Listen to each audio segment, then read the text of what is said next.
Through much experimentation and trial and error, I've learned that it's most helpful to view leadership as a moment rather than as a trait like charisma or vision, and certainly not as a person.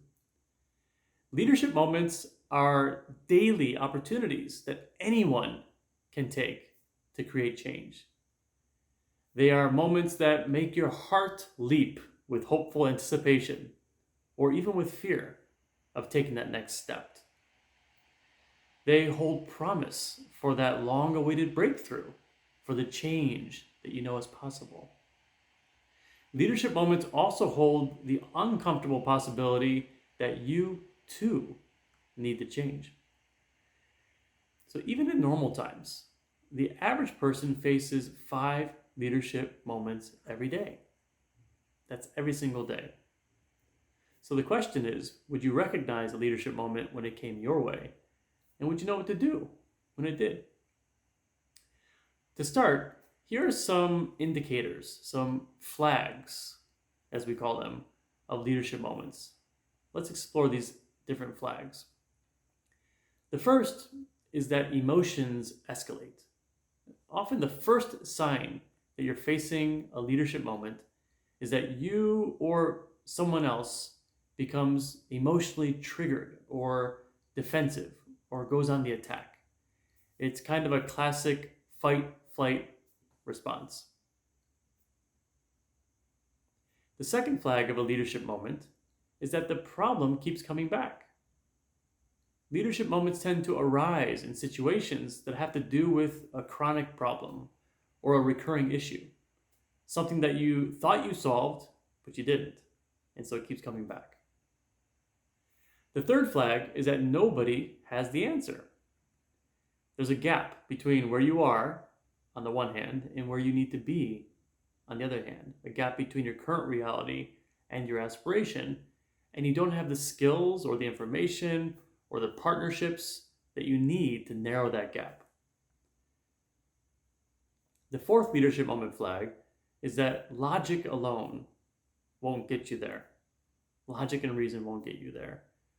Since leadership moments don't have clearly defined solutions, and sometimes even the challenge is unclear, people can then react in a seemingly irrational or even illogical way.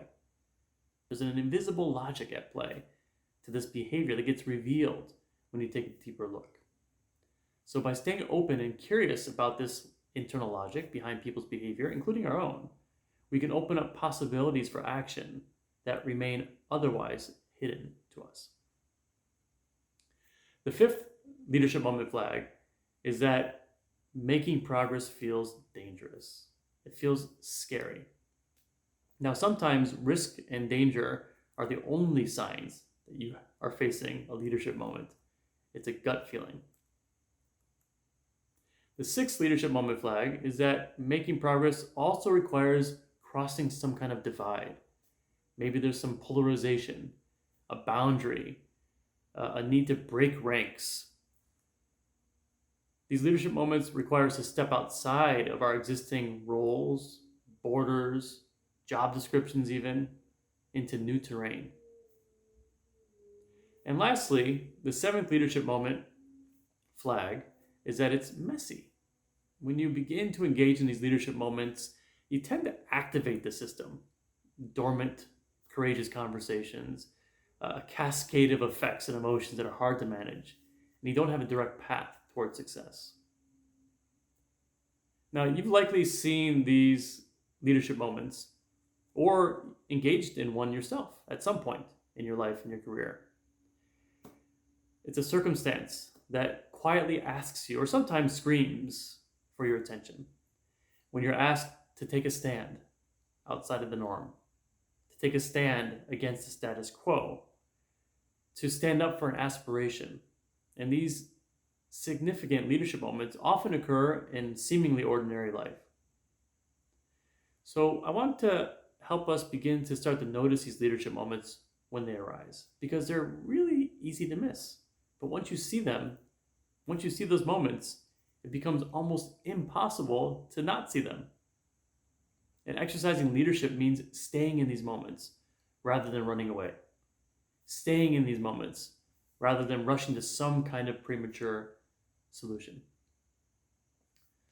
We who engage in these leadership moments speak up, we stand up, we ask questions that no one else will, and sometimes we pay a price for standing up for something that's bigger than ourselves. But where leadership happens is on the fringes, on the periphery, on the boundaries. And where else could truly new ideas come from? New possibilities, a different kind of progress. So let's look now at a leadership moment in your own life.